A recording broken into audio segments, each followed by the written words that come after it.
Hello guys! Welcome back again sa aking channel. This is Popsicles and welcome back again sa aking another episode of unboxing! Ayan. So for today's video guys, ay muli na naman nga po akong mag-a-unbox at ang aking pong i-unbox ngayon ay ang aking pong in-order mula po sa Shopee at titingnan natin kung maganda ba yung pinadala ni seller. So before anything else, kung hindi pa kayo nakasubscribe sa aking channel, just subscribe and don't forget to hit all the bell button para lagi kayong updated sa aking mga bagong video.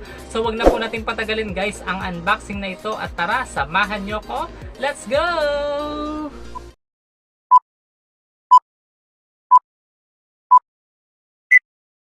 So guys, ayan tayo nga po ay mag-unbox na dahil excited na po akong makita yung aking i-unbox today. Dahil ito pong aking i-unbox ay isa po sa mga wishlist ko po. Ayan, so masasabi ko bang wishlist unlock? Ayan, so titingnan natin kung maganda ba yung pinadala ni seller. Kaya simulan na po nating mag-unbox para makita na po natin yung laman ng aking i-unbox ngayon dahil I am very excited sa aking pong bubuksan ngayon. So ito nga po guys, yung aking i-unbox ngayon. Ito po yung aking in-order mula po sa Shopee. Ayan, so titingnan natin kung maganda ba at legit yung pinadala ni seller. So kung mapapansin nyo naman guys, ayan, maganda naman yung packaging niya, maayos. Ayan, walang sira. So package check. Ayan. So, ngayon, simulan na nga po natin siyang buksan dahil excited na ako. So, let's make it wasak as always na ginagawa ko. Ayan. So, wasakin na natin siya. Ayan. So, kung makikita nyo, ayan, kulay orange siya at nakikita nyo na agad yung logo na Nike. Ayan. So, hindi naman mapagkakaila na ito po ay isang shoes. Ayan. So, ito po yung isa kong wish list. Titingnan natin kung yung laman ba niya ay yun ba yung talagang in-order ko. So are you ready guys to see it? Ayan, so dahil ako excited na. So buksan na natin siya. 1, 2, 3. Ayan, so ayan pa lang yung bumungad sa akin. So ayan po yung laman niya. Nakita nyo guys, maayos naman siya. Ayan, nakita nyo meron siyang ganito. So tingnan natin yung pinakalaman niya. Kung ito ba talaga yung in-order ko. So bubuksan ko na siya. OMG! Ito nga siya guys, very legit. Ayan. So ilabas natin siya, syempre para makita niyo siya. Ayan. So lalabas ko muna. Ito muna yung kanyang ilalim. So kailangan ilalim muna. So ito yung kanyang ilalim guys at very legit talaga guys. Ito talaga yung gusto ko. So are you ready na ba to see it guys? Kung ano itsura nito. So, ito na siya. 1, 2, 3. Jaran! Ito po siya guys. Ito po ay LB. Ayan. Louis Vuitton na shoes. Ayan. Na collaboration with Nike. Ayan. Ang ganda diba? So, this is one of my wish list at masasabi ko talagang wish list unlock. Ayan. So, another gift na naman po sa aking upcoming birthday. Ayan, advance birthday gift. Ayan, so tingnan natin yung pinaka-itsura niya. Ayan, so kung makikita nyo guys, ayan, yung pinaka-details niya, nakikita nyo. Ayan, combination of parang checker dyan na square. Ayan, tapos ito yung pinaka-design ng LB. Ayan, sa gilid. Tapos may pagka-check dyan na Nike. Ayan, tapos nakikita nyo may tag pa siya. Tapos ayan, meron siyang lace na puti. Tapos ayan. At ito po yung kanyang loob. So tanggalin natin yung pinaka-papel niya. Ayan, so color yellow po yung nasa loob or gold ba yan. So ayan po, ang ganda guys, very legit. LB nga siya. Ayan o, nakikita nyo. Ayan, ang ganda guys. Ayan. So ito po yung another guys. Ayan. So tingnan din natin. Ayan. So ganun din yung kanyang pinaka-details. Ayan, LD, tas Nike, may lace, tas ayan. Tapos yan din yung pinaka-loob. Tanggalin natin yung paper. At ayan yung pinaka-loob niya, yellow din.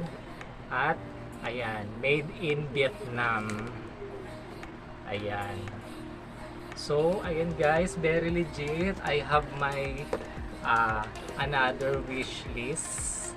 Ayan, so thank you so much sa seller. Very legit. Ayan, alam nyo guys, muntik na akong bumili nito ng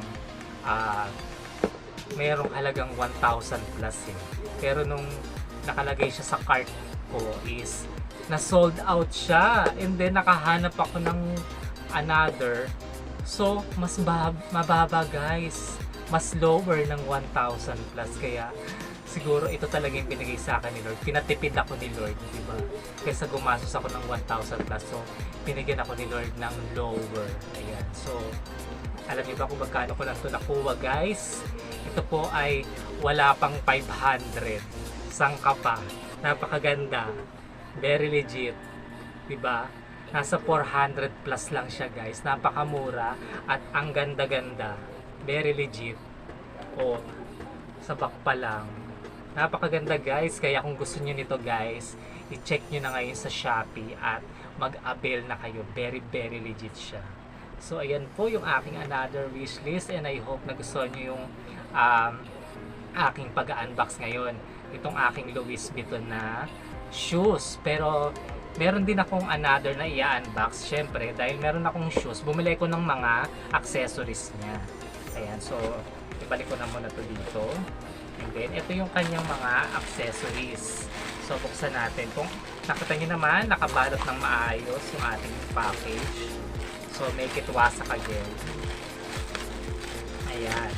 So, nakikita nyo na ba?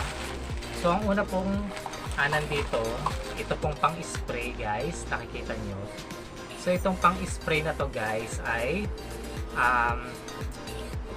para pampawala ng odor nung sapatos. So, di ba pag sinusuot natin siya, bumabaho siya. So, after natin siyang ubarin, so, we can spray it by this. Ayan. So, ito yung pang-spray para pangpawala ng bad odor niya. Ayan. So, ganyan yung itsura niya. So, may ganito. So, ito yata yung nilalagay dito sa ibabaw para i-press. Ayan. So, legit. Ayan. So, i-close muna natin. And then, bumili ko ng ito, shoe shine wipes. Ayan. So, syempre, kailangan natin ng pamunas ng sapatos. Ayan. So, ito ay 30 counts. Ayan. 30 pieces na wipes na siya. Ayan. So, pamunas ng sapatos. So, pwede rin sa mga white shoes. Ayan. And then, bumili ko nito guys. Ayan. So, ito yung pinapasok sa loob ng sapatos para tumigas siya. Kasi, diba, kunwari, sinuot na natin siya. Pag tumitingkayad tayo, diba, nayuyupi siya. So, nalulukot. So, kailangan natin naglagay ng ganito. Papasok natin dito para maging matigas siya at kapag tumingkayad tayo, hindi malulukot yung pinakaganito niya. So, hindi siya masisira. So, ayan. Buksan nga natin yung isa para makita natin yung pinaka-itsura niya. Ayan. So, ito siya guys. Ayan. So, ayan yung pinaka-itsura niya. So, yung pinapasok to sa loob ng sapatos. At, size is small. So, small lang naman ako. Kaya, small. Ayan. And then, bumili din ako guys ng another na size na large. Ayan, kasi small and large kasi yung size niya. So, hindi ko alam kung ano ba yung sasakto sa shoes ko. Kaya, bumili ko ng dalawang size. So, if ever, kung small lang pumasya, so, ibigay ko na lang to sa may large. At, bumili rin ako ng white color guys. Ayan. So, small and large din siya. So, tingnan natin yung itsura niya. Ayan. So, tinignan ko kasi kung ano yung mas maganda, kung black ba or white. Ayan. So, ito yung pinaka-white niya. Ayan. So, maganda rin naman siya. So, ito yung mga pampatigas sa loob ng sapatos para hindi siya nalulukot. So, pero kasi kung ano tatlong shoes. So, pangatlo na tong bago kong LD. Ayan. So, meron pa tayong another. So, bumili din ako nito guys. Ayan, ito naman yung pinapasok dun sa loob ng sapatos kasi di ba yung pinaka tapakan ng sapatos is nasisira siya. So bumili ko nito para pamalit siya. So tingnan natin yung itsura niya. Ayan, so ito siya guys. Ayan. Ayan yung itsura niya. So ito sa likod flat. Tapos dito sa may pinaka top niya, yung pinakatapakan, parang may foam siya, malambot. So yan yung pinaka itsura niya. So akasya ba yun dito? Ayan, so ilalagay ko siya dito sa loob nito. Ayan. Pero okay pa naman siya. So siguro pag nasira lang yung ilalim niya, so saka ko siya papalitan. So dalawa yung binili ko. Ayan, kasi yung dalawang shoes ko kasi is hindi na good yung pinakatapakan niya. So I really need this. Ayan. So yan po yung mga accessories na aking nabili. Ayan. So syempre meron tayong bagong shoes. Kailangan natin ng accessories niya. So taray no, pati sapatos nag-accessories na rin ngayon. Ayan. So yun lang po yung laman ng mga accessories. So meron nga lang tayong pang spray para sa odorless sa mga bad odor. Tapos yung pang sa ilalim, pagtapak, tas panlinis ng sapatos at yung pampatigas. So yan po ang lahat ng aking in-unbox ngayon guys. So I hope nagustuhan niyo po. At kung gusto niyo rin po ng mga accessories na yan, ito nabili ko naman po siya sa Lazada. Ayan. So nasa Lazada yan. So ako talaga ako sa Lazada talaga ako madalas bumili, and lately na lang ako naging buyer sa Shopee dahil doon ko nakita yung mga iba kong gusto at legit naman siya talaga.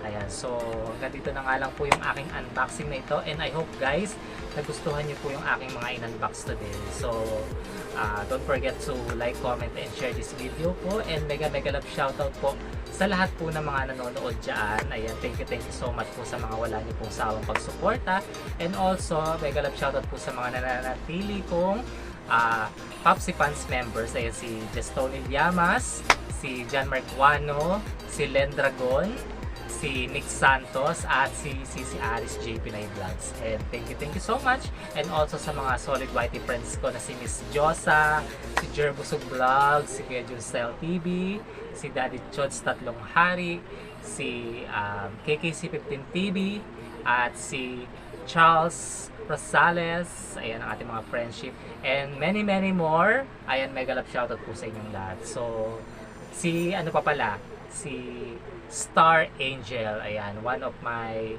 supportive friend din. And so thank you so much. So hanggang dito na nga lang po. So once again, see you na lang po again sa aking next vlog. So have a great day and God bless to everyone. This is Popsicle. Bye bye guys. God bless.